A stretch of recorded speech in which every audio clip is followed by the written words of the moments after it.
What's up guys? Today's video we're going to unbox and review the ZTE Blade V50 Vita smartphone. Let's start now.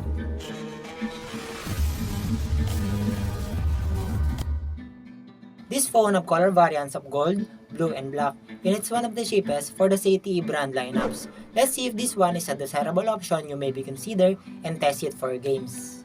Here is the box of our Blade V50 Vita. I got this unit online while browsing high storage phone and just in time during flash deal promo. The package includes USB Type-C cable, 22.5 watts AC charger, SIM ejector pin, warranty card, quick start guide or manual, clear phone case jelly type, and screen protector. On the right side of the phone, there's volume buttons and power button.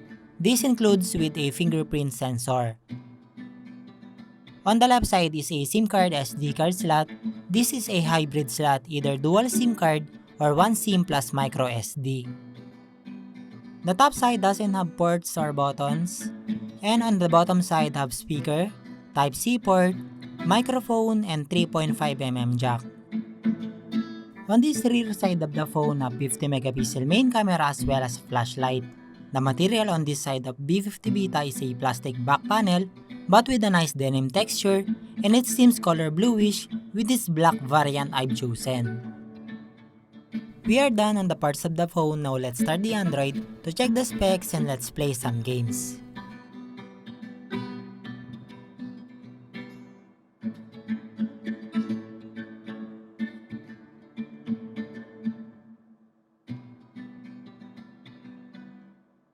This one runs on my OS operating system.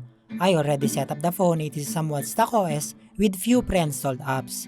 The specification of this phone with model ZTE 8550 has an Android 13 version operating system with a Unisoc T606 processor and octa-core CPU, 256GB ROM. It has a 6.75-inch 90Hz HD Plus screen display, 5200 mAh battery, and the memory of this phone is a 4GB RAM with dynamic RAM extension of up to 10GB memory. If not yet enabled, just select your desired RAM extension and click restart now to apply the settings. And after restarting the phone, the total memory of this B50 Vita now is a 14GB RAM. But let's keep in mind that the additional 10GB RAM is a virtual RAM, which consumes your internal storage to make apps run more smoothly and the apps you open loads faster, as well as keeping it running in the background. As I said before, there are some pre-installed apps on this phone, but fortunately you can freely uninstall them, especially if you never use those apps. And one feature I'm looking on a smartphone is the NFC, since I always use wireless payment, and the ZTE Blade V50 Vita includes this NFC function. These are the sample images and video captured by our ZTE Blade V50 Vita smartphone.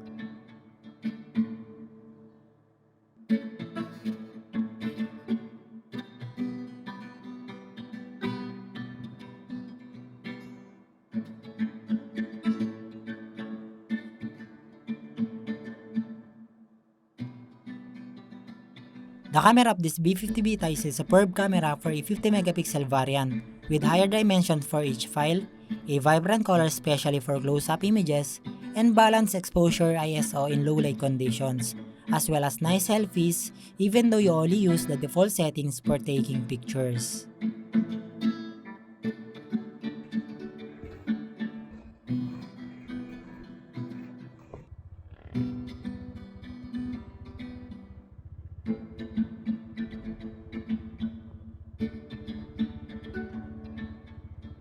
Now let's try some games on this phone. Let's start with Metal Slug. It has smooth graphics and gameplay controls while playing using the manual aim setting.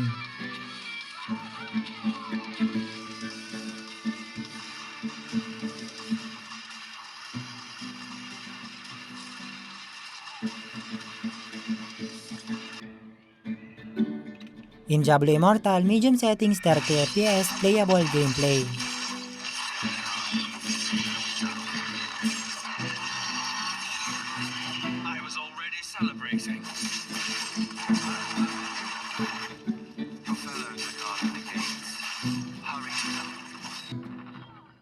This FPS game COD and there is no gyro but you can multi-touch and can play smooth under medium graphics setting.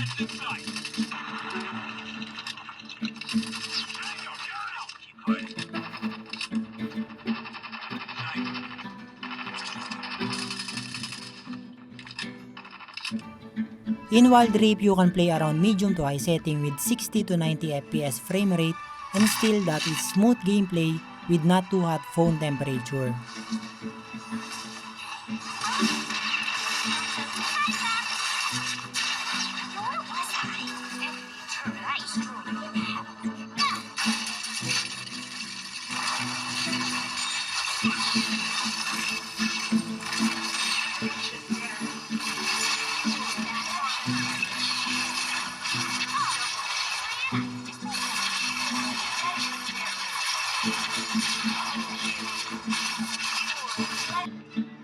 Another RPG SSR is stable with medium setting and it doesn't hit that much while holding the phone for a couple of hours.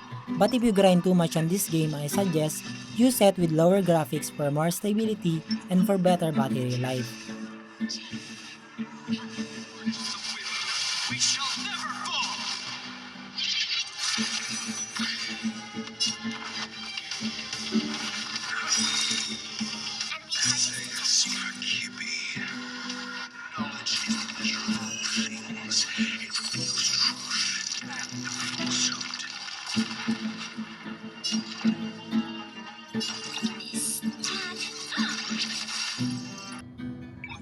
And last RPG is this Genshin Impact. You can play around low to medium setting, but this RPG is a graphics hungry game. Therefore, I recommend you to set to low setting for smooth and balanced gameplay.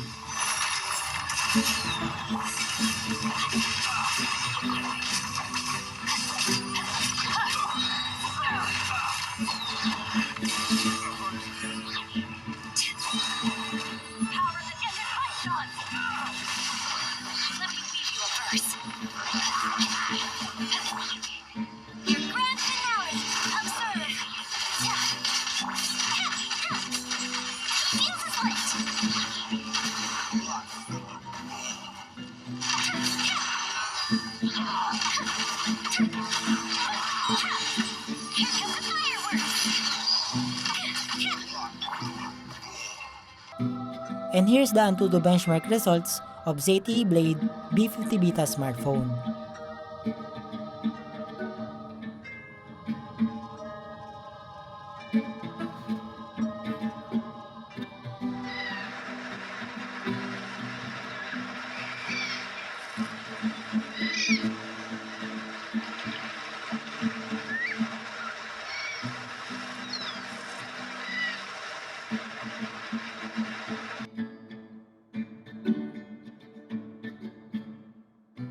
My conclusion guys, based on this device price range, this is one of the Unisoc T606 CPU lineup with 256 storage that's value for money and can play games you can name like MOBA and RPG with stable phone temperature. Another bonus on this V50 Vita is it has a memory expansion of 10 GB. That's a total of 14 GB memory. And if you like phone brands Tecno, Infinix, Itel, Oppo, you might also consider ZTE brands since they have the same country manufacturer. And one more thing, ZTE have a lineup for gaming flagship since they handle this to be a gaming smartphone. Therefore, I can trust this phone as well. And thank you guys for watching. Don't forget to subscribe, like, and follow for more uploads of ZTE smartphones.